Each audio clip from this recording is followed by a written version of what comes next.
संगतिया नमस्कार। चाणक्य नीति के दूसरका अध्याय में रउआ के दिल से स्वागत करतनी। हम सागर, इस चैनल के होस्ट राउर दोस्त। तो चलिए वीडियो के शुरू करल जाओ। चाणक्य नीति के दूसरका अध्याय में के पहिल का बात, झूठ बोले के, लालच करे के, अपवित्र रहे के, लोभ करे के, चुगलई करे के, ये सब औरत लोग के प्राकृतिक गुण है। संगति दूसर का बात, जेकरा पास पर्याप्त धन बा, रोज अच्छा अच्छा खाना खाए के मिलत होके, सुंदर मेहरारू के और ओकरा के भोग करे के क्षमता होके, दिल में दान धर्म के भावना होके और लोग प्रति की दया रखत होके, ये सब एक साथ भइल सामान्य तब के फल ना होला। तीसर का बात, वो आदमी धरती में रह के स्वर्ग में रहेला सन, जेकर बेटा आज्ञाकारी होला, जेकर मेहरारू कहल अनुसार चलत होके, व्यवहार करत होके और अपन कमावल शुद्ध धन पर संतोष राखत होके। चौथा बात, बेटा उहे होला जे बाप के कहल मानेला, बाप उहे होला जे बेटा के अच्छा से पालन पोषण करेला, मेहरारू उहे होला जौना से अपने के सुख मिलत होके और दोस्त उहे होला जौना पर अपने विश्वास करेंगे। पांचवा बात, वैसन लोग से बच के रही जे अपने के अगाड़ी तो मीठा मीठा बात करेला सन, लेकिन अपने के पीठ पीछे अपने के बर्बाद करे के कोशिश करेला सन, अपने के गिरावे के प्लानिंग बनावेला सन। छवा बात, यदि अपने कोनो भी काम मन में सोचले बानी करे के खातिर तो मने में राखी, केकरो के मत बताई और ओकरा के कर के देखाई।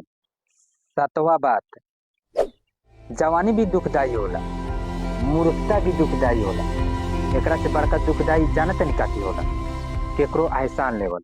आठवां बात, हर पहाड़ पर मड़िया ना होला, हर हाथी के कपार पर मड़ी ना होला, हर जंगल में चंदन के गाछ ना होला, उसन के हर जगह अच्छा लोग भी ना होला। नौवां बात, ऐसा कोनो भी एक दिन ना जाए के चाहिए बिना दान धर्म कैले, बिना अच्छा काम कैले, बिना सही ज्ञान सीख, बिना एक अच्छा ज्ञान सीख ले। 10वां बात, ये 6 बात आदमी के अंदर से जरावत रहेला बिना आगे के। पॉइंट 1, ऋण यानी कि कर्जा। पॉइंट 2, जेकर बेटी विधवा होके।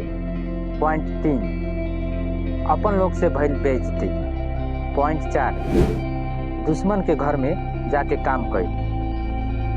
पॉइंट 5, गरीबी। पॉइंट 6, दरिद्रता। 11वां बात, नदी के किनार में रहे वाला गाछ, दूसरा के घर में जाके रहे वाली औरत, बिना राजा के देश, ये सब बर्बाद होके के समय ना लगेला, ये सब जल्द ही बर्बाद हो जाला।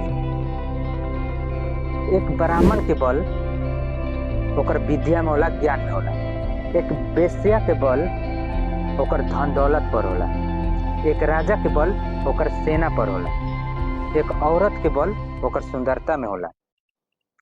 11वां बात, एक वेश्या के निर्धन आदमी के छोड़ देवे के चाहिए। एक ब्राह्मण के दक्षिणा मिलला पर अपन यजमान के छोड़ देवे के चाहिए। जौन गाछ में फल फूल नहीं के, वो गाछ के चिड़ई के छोड़ देवे के चाहिए और घर में आई मेजमान के खाना खिया के ओकरा के छोड़ देवे के चाहिए। 12वां बात, ब्राह्मण दक्षिणा मिलला पर अपन यजमान के छोड़ देवेला। विद्वान लोग ज्ञान मिलला पर अपन गुरु के छोड़ देवेला। उसन के जौन जंगल जरल रहेला, उस जंगल के जानवर छोड़ देवेला। 13वां बात, जौन आदमी कोनो भी चीज के खराब नजरिए से देखेला सन, खराब जगह में रहेला सन, वैसन आदमी के साथ जे भी दोस्ती करेला वो तुरंत खत्म हो जाला।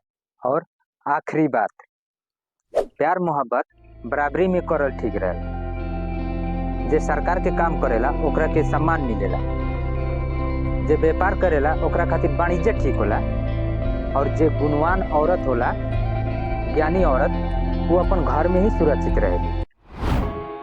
संगतिया आज की वीडियो बस इतना ही। रउआ चैनल में नया बात, चैनल के सब्सक्राइब नहीं के कैले तो चैनल के सब्सक्राइब करके बेल आइकन के भी दबा, ताकि हमनी के साथ जुड़ल रहे, बनल रहे और हाँ, यदि रउआ चैनल के सब्सक्राइब कर लेले बानी तो ओकरा खातिर दिल से प्रेम पूर्वक बहुत बहुत धन्यवाद। और साथ में संगतिया वीडियो अच्छा लागल हो के तो वीडियो के लाइक करके शेयर भी कर दी। मिलल जाओ अगला वीडियो में।